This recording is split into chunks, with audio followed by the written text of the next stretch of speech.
The scent hit me before I even closed the front door, floral with hints of citrus, unfamiliar yet somehow threatening. Not Emily's usual perfume. Not any fragrance that belonged in our home.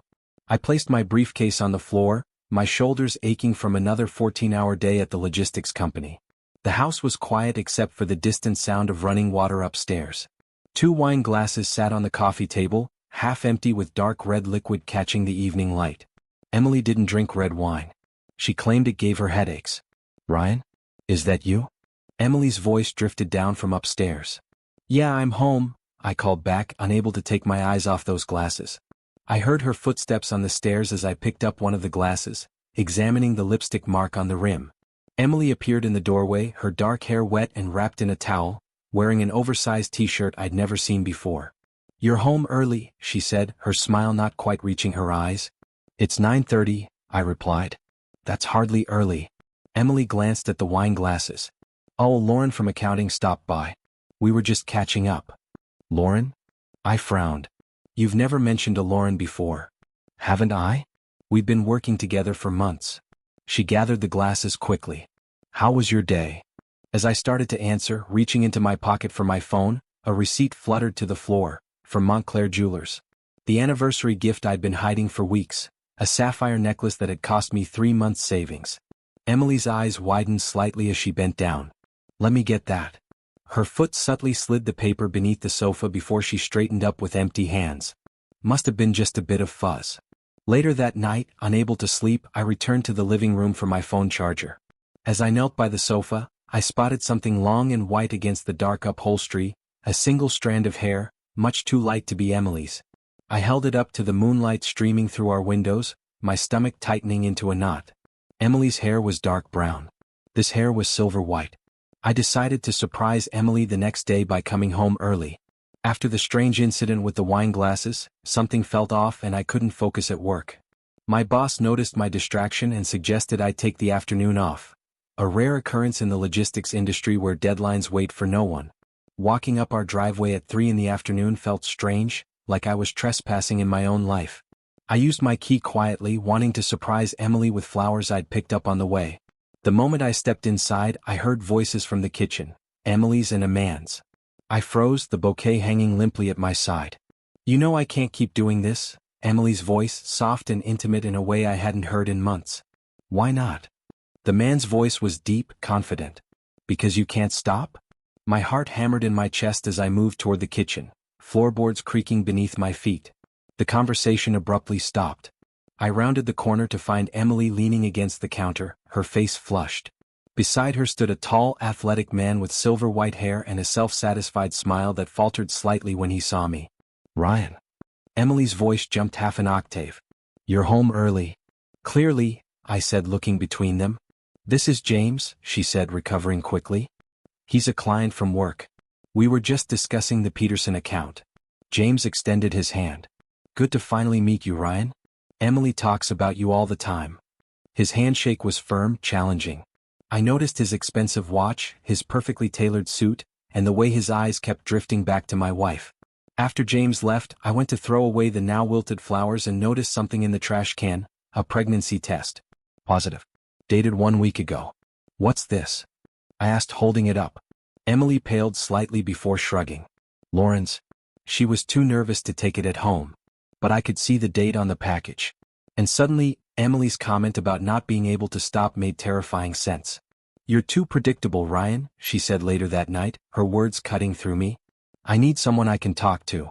I began my investigation the next morning while Emily was in the shower.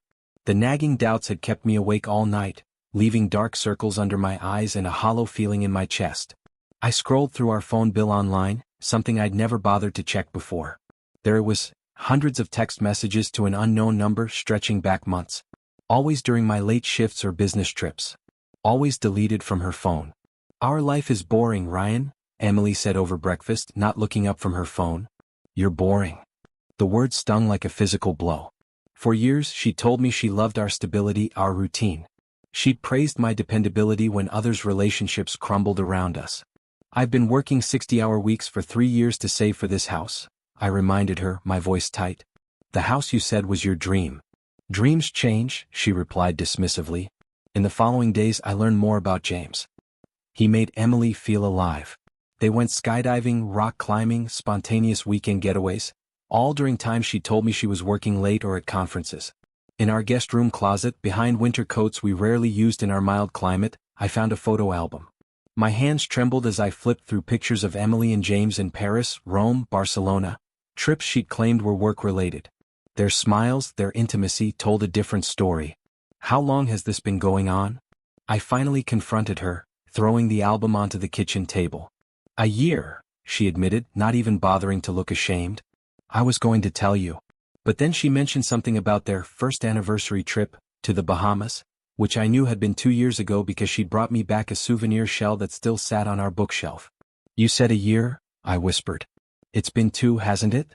Her silence confirmed it. 2 years, half of our marriage had been a lie. All those late nights I'd spent missing her, all those texts I'd sent saying I loved her, all while she was in another man's arms.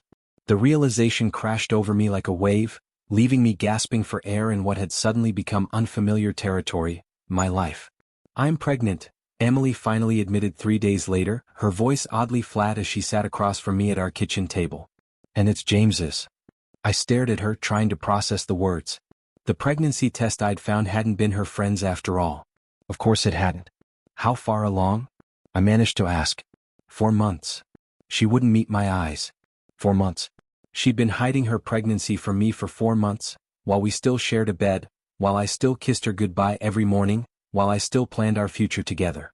That explains the hormone imbalance treatment your doctor supposedly prescribed, I said, the pieces falling into place. I'd found medical receipts in her purse, but she'd never let me see the actual documents.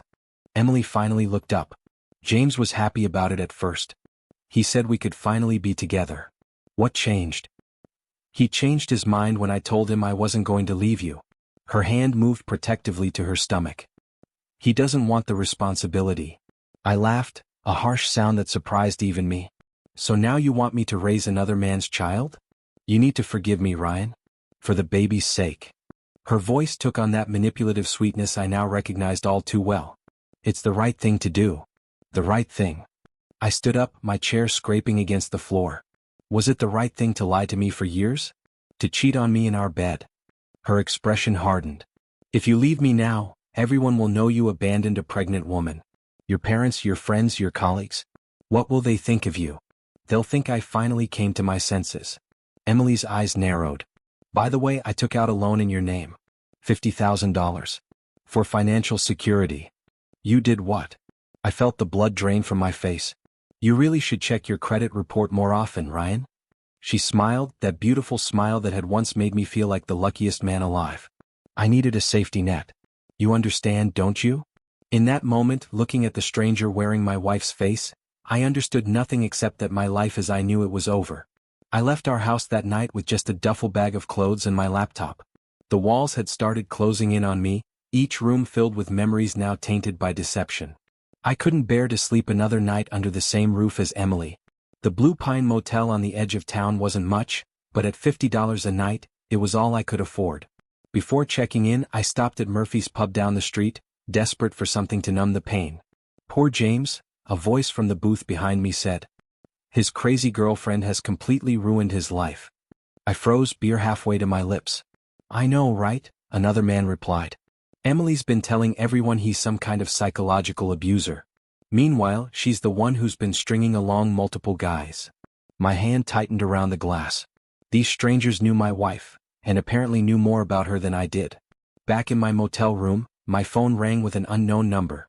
Is this Ryan? A woman's voice asked when I answered. Who's asking? My name is Hannah. I'm James's wife.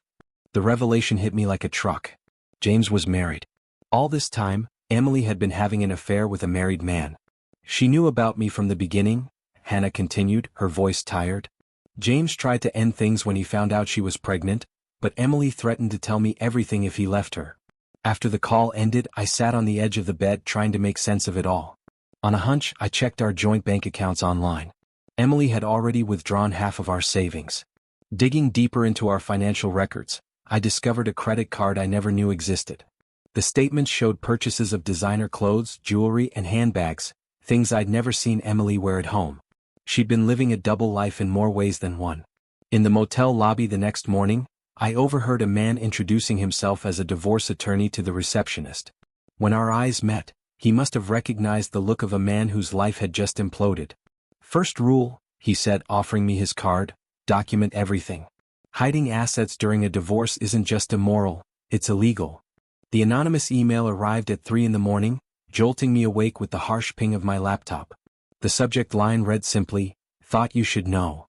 I opened it with trembling hands, unprepared for what I found: a series of photos of Emily with a muscular man I'd never seen before. They were kissing outside a gym, his trainer's badge visible around his neck. The timestamp showed last Tuesday, when Emily had told me she was at her mother's house. 3 men. At least 3 men in my wife's life. My phone rang again just after sunrise. "James. We need to talk," he said, his voice somber. "Not over the phone." We met at a bar far from our usual haunts, 2 men connected by the same deceitful woman. James looked haggard, his silver hair unkempt, his confident demeanor replaced by something approaching humility. "She told me you were divorced," he said immediately. "Said you were abusive and she'd escaped with nothing but the clothes on her back." I laughed bitterly. "She told me you made her feel alive. That I was too predictable." "And what did she tell the gym trainer?" James asked, his eyes narrowing. "I don't know yet. I just found out about him last night." We compared notes over whiskey, piecing together Emily's elaborate web of lies. To James, she was a vulnerable victim of domestic abuse. To the gym trainer, whose name we discovered was Mike, she had apparently claimed I was terminally ill. "She's got to be sick," I said finally. No normal person could maintain this many deceptions. The next day, I visited a psychologist, not for therapy but for answers. Dr. Winters listened carefully to my story, her expression growing increasingly concerned. "What you're describing sounds like narcissistic personality disorder," she explained. "The pathological lying, manipulation, lack of empathy, parallel relationships.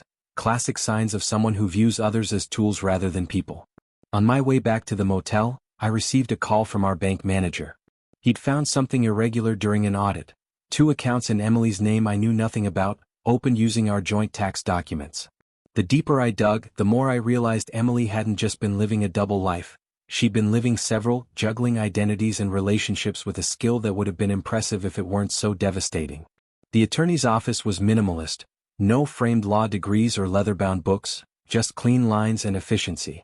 Karen Tate had come highly recommended by the divorce lawyer I'd met at the motel. She specialized in cases involving financial fraud.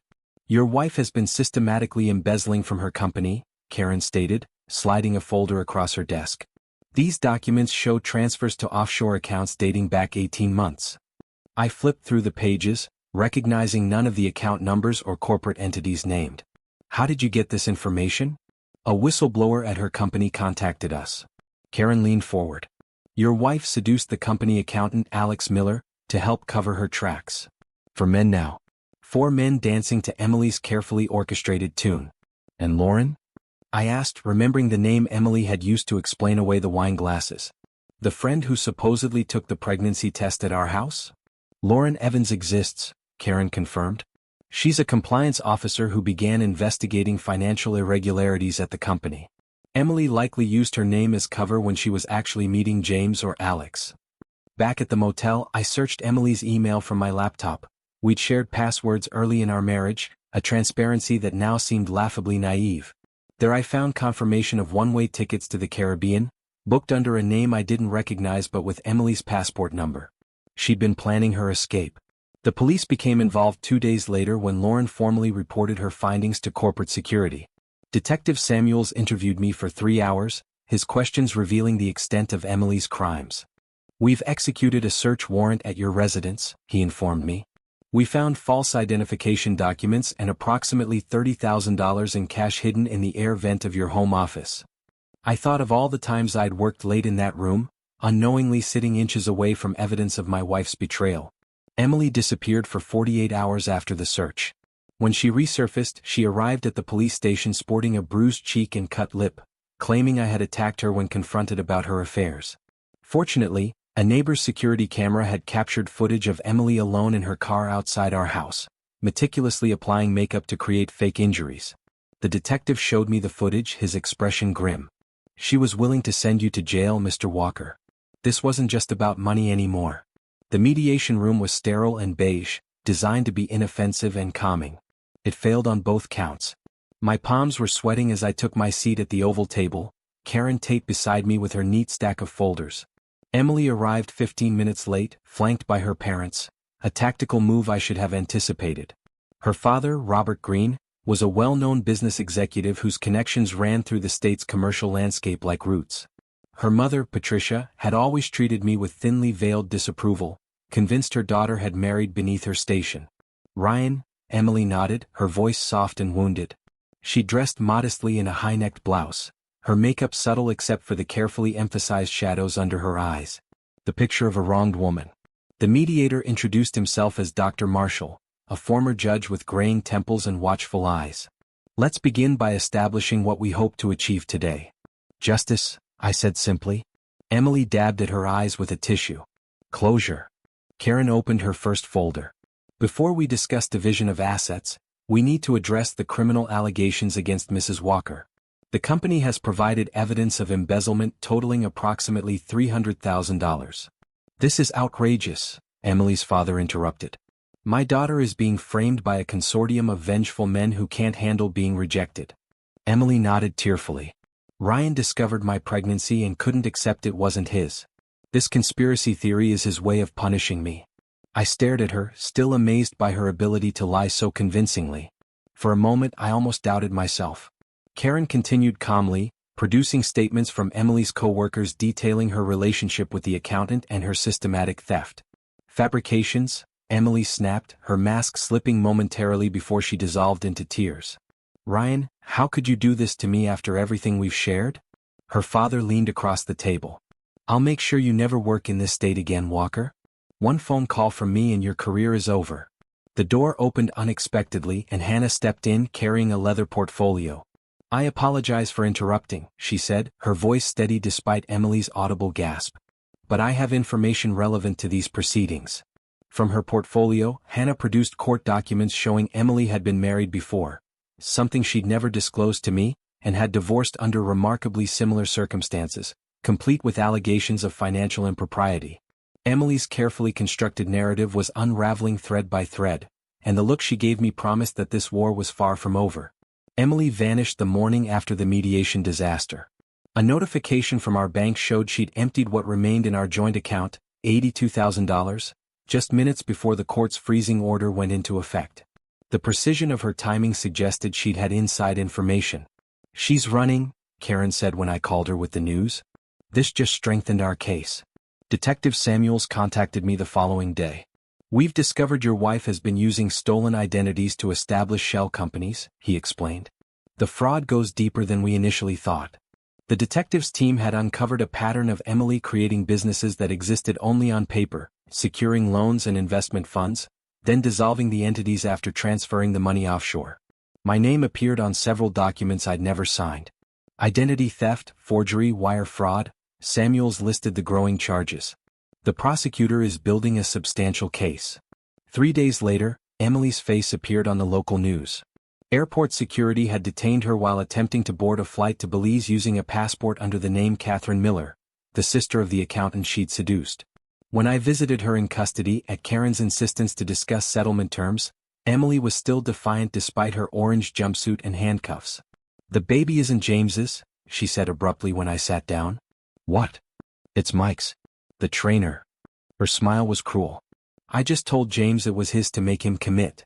I shouldn't have been surprised by one more lie, but somehow I was. Did you ever love me at all? I asked, immediately regretting the question. You were convenient, she replied, her honesty finally unfiltered by pretense. Stable income, good credit score, trusting to a fault. As the investigation expanded, more victims emerged. A man named Thomas contacted me after seeing Emily's arrest on the news. He'd dated her 6 years earlier before me. His story mirrored mine with eerie similarity: financial exploitation, multiple affairs, fabricated emergencies to extract money. She has a pattern, he told me over coffee, his eyes haunted by memories. She finds good men, uses them until they're drained, then discards them. Emily eventually accepted a plea deal, 3 years probation, full restitution, and mandatory psychiatric treatment. The judge, recognizing her pregnancy, opted for leniency despite the prosecutor's objections. She lost her job, her reputation, and the social standing she'd valued above all else. The ultimate punishment for a narcissist: irrelevance. 6 months after Emily's sentencing, I found myself standing in a new apartment in Portland, 2,000 miles from the life I'd once known. Boxes surrounded me, still mostly unpacked, but this place already felt more like home than our house ever had in those final deceptive years. My boss had offered me an unexpected lifeline: a promotion to oversee the company's Pacific Northwest operations. "A fresh start might be good for you," he'd said, his hand firm on my shoulder. "Your work never suffered even through all this. That says something about your character." Those words meant more than he knew.